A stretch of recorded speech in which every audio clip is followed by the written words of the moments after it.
Olá, meus amigos e minhas amigas, obrigado por ter chegado até aqui. Aula de número 8 é uma continuação da aula de número 7, tá bom? Nós tivemos que bipartir a aula de número 7 porque estava ficando muito grande. E essa aula de número 8 é justamente o que eu estava falando com vocês na questão do artigo 257, sujeitos ativos e passivos. Nós vimos na aula passada que o órgão de trânsito ele tem a sua competência, cada um tem a sua competência. Então, o sujeito passivo, pessoal, independente do que dizem por aí, até alguns outros professores ensinam diferente desta forma que eu vou te falar, mas eu vou exemplificar e você vai concordar comigo, eu tenho certeza. E se discordar, é um direito de cada um. O sujeito passivo é o órgão de trânsito. O sujeito ativo é aquele condutor ou proprietário de veículo que te contrata para fazer o recurso da multa. Então, o sujeito passivo é quem requer, quem está requerendo o cancelamento da multa. E o sujeito passivo, o ativo é quem está requerendo o cancelamento da multa. E o passivo é aquele que está sendo contestado, é aquele que está sendo alvo do requerimento do primeiro. O que é que o pessoal ensina por aí? Que o sujeito ativo é o dono do veículo, o passivo o condutor? Não. O sujeito ativo é o dono do veículo, o sujeito ativo competente. E o sujeito ativo incompetente é o condutor quando não identificado, porque se ele for identificado, ele também é sujeito ativo competente. Beleza? Então vamos lá. Sujeito passivo, os órgãos de trânsito. Nós já falamos sobre isso. Cada órgão tem a sua competência. Então, se você tem um órgão que autuou o seu cliente fora da competência dele, você vai entrar com um pedido de cancelamento daquela infração, haja vista aquele órgão é incompetente para multar, para aplicar sanção àquele seu cliente dentro da circunscrição onde ele aplicou, sendo, portanto, uma multa ilegítima, incompetente, totalmente descabida, viciada desde a sua origem. Então, aquele órgão incompetente ocupa um polo passivo, né? É o sujeito passivo que deve cancelar aquela infração. Já o sujeito ativo é o seu cliente, é a pessoa que te contratou para fazer o recurso da multa. Sendo que nós já vimos o artigo 256 e alguns outros, e agora nós vamos ver o artigo 257. Olha o que está dizendo aqui. Artigo 257.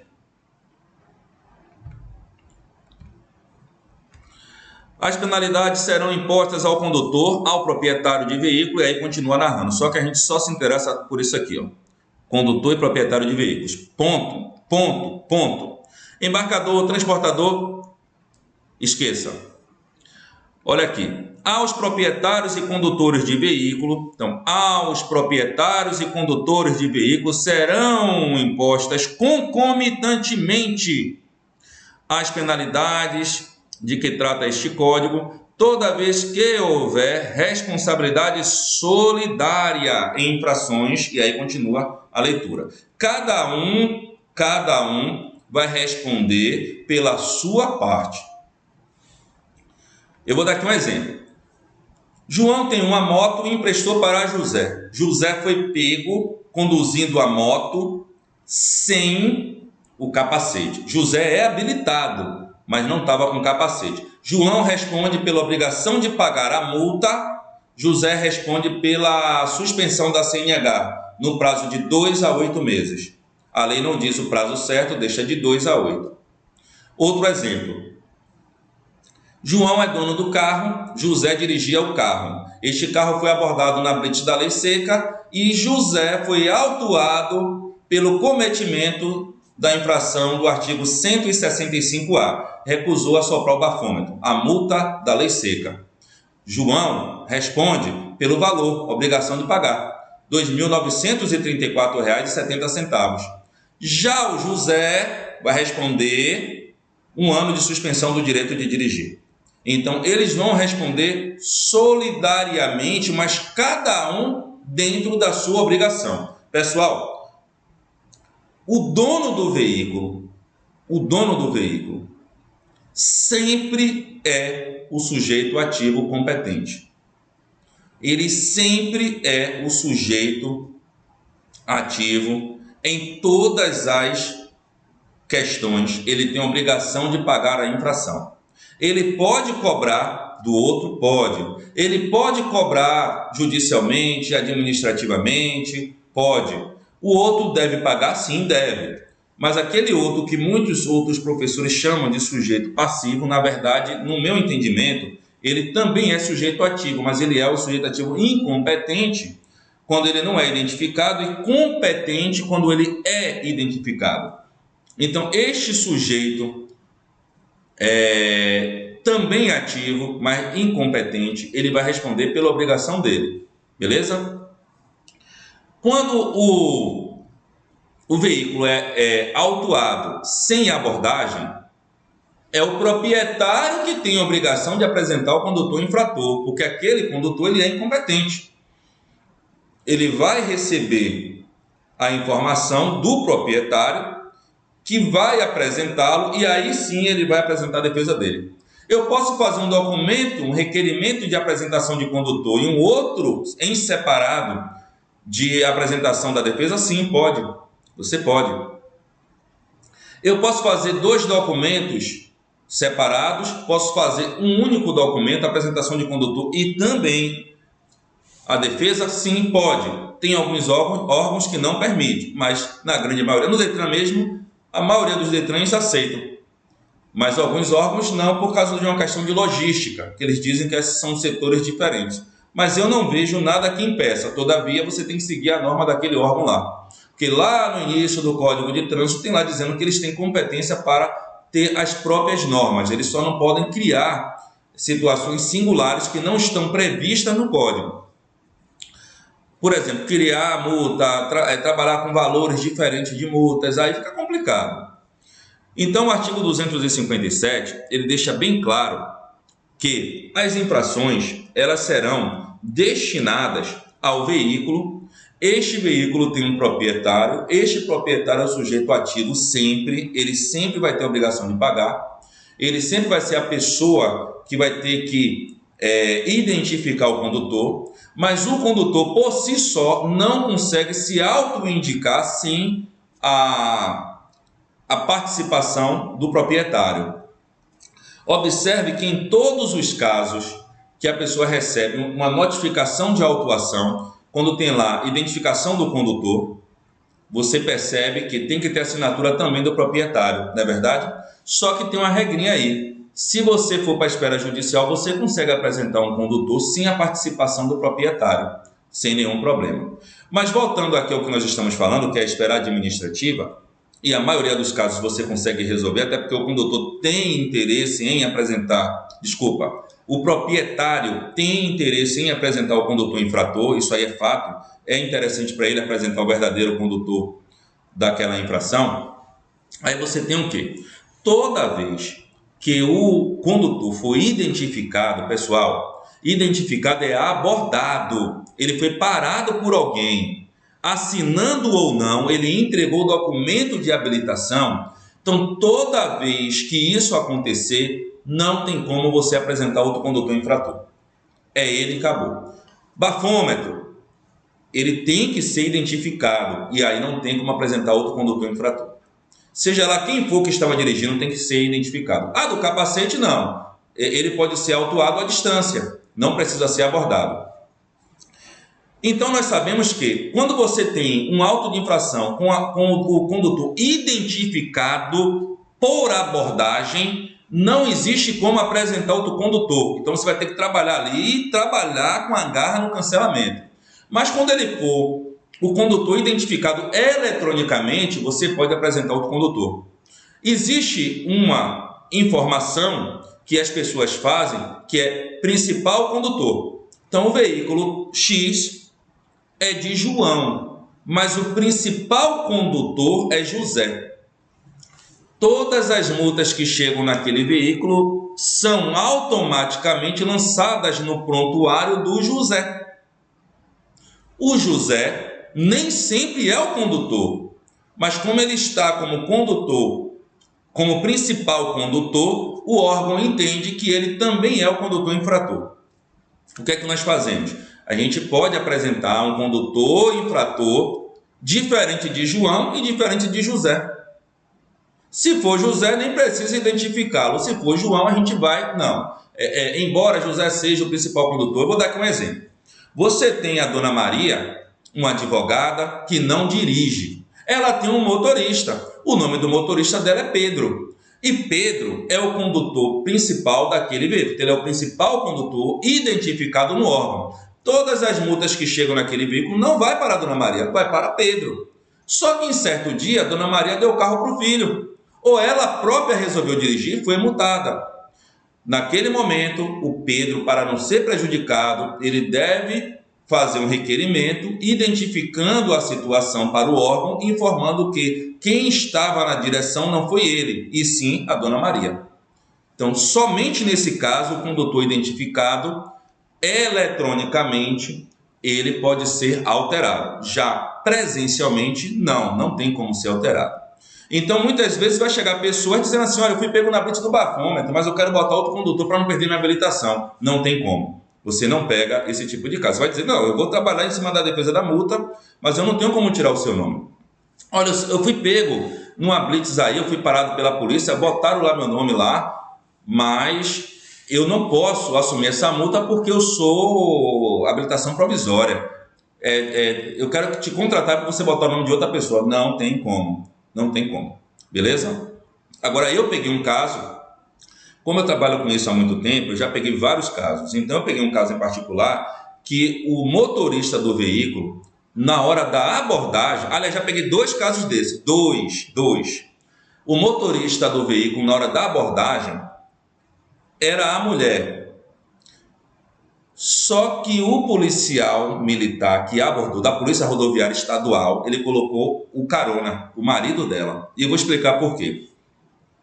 Ele estava dirigindo o carro até um certo ponto. Quando ele viu os cones da blitz, ele parou o carro no estacionamento de um supermercado, trocou de lugar com a esposa, ela assumiu o volante e continuou dali o percurso. O policial observou e ficou na dele. Quando chegou lá, parou o carro e aplicou a multa. Primeiro pediu para soprar o bafômetro, ela soprou, show de bola, e falou para ele soprar. Ele disse, não, eu sou carona aqui, eu não estou dirigindo. Mas o senhor vai ter que soprar, porque o senhor estava dirigindo até ali. O senhor parou o carro no estacionamento do mercado e trocou, eu vi tudo. Aí ele falou, olha, se eu troquei lá ou não, isso não importa. Aqui neste momento eu sou carona, eu sou passageiro. A gente entrou no mercado, a gente foi comprar alguma coisa, mas aqui... Quando a gente voltou para a pista, mas o senhor estava dirigindo ali. Então o senhor já acabou de confessar, o senhor trocou de lugar com ela. Eu vou fazer o seu teste. Moral da história, ele multou o meu cliente. Daí a gente conseguiu cancelar essa multa, essa em particular, por quê? Porque a filmagem do mercado pegou na hora da saída a mulher dele dirigindo. A gente não pegou a filmagem da entrada, não é da minha conta quem chegou dirigindo. Aí é o Estado que tem que requerer, não sou eu. Então, eu peguei a filmagem da saída do veículo, do mercado, onde a esposa estava dirigindo e consegui comprovar. Embora o policial tenha presunção de veracidade, esta não é absoluta. Então, a gente conseguiu suspender os efeitos da multa e agora, em sede de CETRAN, a gente conseguiu cancelar essa multa. Já a multa do caminhoneiro, que foi lá em Natal, está correndo. Né? Eu não posso falar sobre ela porque ele não me autorizou. Esse outro cliente me autorizou, desde que eu não falasse nem a placa do carro, nem o nome dele, nem da esposa, tá bom? Mas o outro rapaz do caminhão, ele não me autorizou, não conversei com ele sobre isso, mas eu pensei até em convidá-lo para participar aqui de um podcast que a gente vai fazer. Voltando aqui, pessoal, nestes casos específicos que eu narrei aqui agora, você percebeu que, embora o condutor tenha sido identificado pelo agente de trânsito, eu consegui alterar o condutor? No caso do primeiro, eu consegui alterar o condutor? Então, são as exceções. Você vai ouvir a narrativa do seu cliente. Se eu não conseguisse a filmagem do mercado, eu não ia conseguir trocar. Era muito difícil. Ia ter que ter umas 1000 testemunhas. E dentre essas testemunhas, alguém com uma reputação aí ilibada, um funcionário público, alguém que tivesse uma condição, ninguém vai aparecer para ser testemunha, porque ninguém viu. Quem é que viu? O pessoal passando na pista. Então ia ser muito difícil. É o tipo de ação que eu ia dizer para o cliente, olha, não tem como não. Me diga aí como foi a situação. Aí eu fiz aquele detalhe que eu já disse para vocês fazerem. Eu fui lá no mapa, fui procurar, entrei em contato com o mercado. Não, a gente tem câmera aqui, olha, eu tive uma situação assim, não disse que era multa. Expliquei uma outra coisa, porque se falar, o pessoal não quer dar. Aí o meu cliente foi lá pessoalmente, conversou com o gerente e ele cedeu as imagens. Entendeu, pessoal? Então, dá para fazer. Aqui, ó, no artigo 257, só para finalizar essa aula, é uma aula que fala sobre a condição da multa ser de responsabilidade do proprietário e dos efeitos punitivos administrativos do condutor. Quando esse condutor não é identificado, vai para o proprietário, automaticamente é ele que vai. Suponhamos que o condutor seja uma pessoa que não tem habilitação. É a minha mãe, é a sua mãe, é o seu tio, é o seu avô. Você comprou o carro porque tinha alguma isenção, mas não tem habilitação. Ele é obrigado, tem um folclore aí falando por aí, que diz que tem que apresentar, senão a multa vai dobrar. Isso é mentira. Então, ele é obrigado a apresentar um condutor? Vamos lá. João tem uma moto, João não tem habilitação e foi autuado à distância, sem abordagem, por trafegar com um veículo sem capacete. João recebe a multa e o órgão diz, você tem que apresentar o condutor, já que você não tem habilitação. Quem foi que estava conduzindo? Se você não apresentar, eu vou te dar multa dobrada. Isso não existe. Beleza? Então, quando o proprietário não apresenta o condutor, quando este condutor não foi autuado, abordado presencialmente, aquela infração vai para o proprietário e a sanção administrativa também. Se ele tem habilitação, ele vai responder. É por isso que existe um serviço aqui no escritório de regularização da venda sem transferência. Muitas vezes o João vendeu aquele veículo há muito tempo, aquele veículo vem tomando multa e toma uma multa de efeito suspensivo automático da CNH e o meu cliente vai acabar sendo prejudicado. Então, nós temos uma ação de regularização da venda sem transferência. E eu também tenho um curso falando sobre isso. E eu posso te dar de brinde. Eu posso te dar de brinde se você continuar aqui na aula, continuar no curso. Eu estou me comprometendo. A venda sem transferência, a regularização da venda sem transferência, eu vou te dar de brinde. Não foi nada aqui esquematizado, não foi nada estudado antes. Veio a ideia que agora eu vou te dar de brinde essa aula. São as 4 ou 5 aulas de brinde falando sobre isso aí. Isso é muito importante você ter no seu portfólio. Continua comigo que você vai ter de brinde aí essa aula, tá bom? Obrigado por assistir até aqui. Eu não falei nada para vocês, mas a minha responsabilidade para com vocês é tamanha que hoje é domingo, dia 7/7/2024, agora são 14 horas e 52 minutos. 14h52. Domingo. Estou eu aqui no escritório gravando aula para cumprir o compromisso da primeira semana totalmente atualizado. Aula da primeira semana atualizadíssima, todas gravadas durante esta semana, tá bom? Como eu tive um problema de acesso ontem e na sexta-feira, eu vim ontem à tarde gravar a aula, gravei aí a aula, salvo engano, às 5 e às 6, e hoje eu consegui gravar às 7 e às 8. Trabalhamos, cumprimos a primeira semana e vamos agora para a próxima semana. Obrigado por assistir até aqui. Até o próximo vídeo.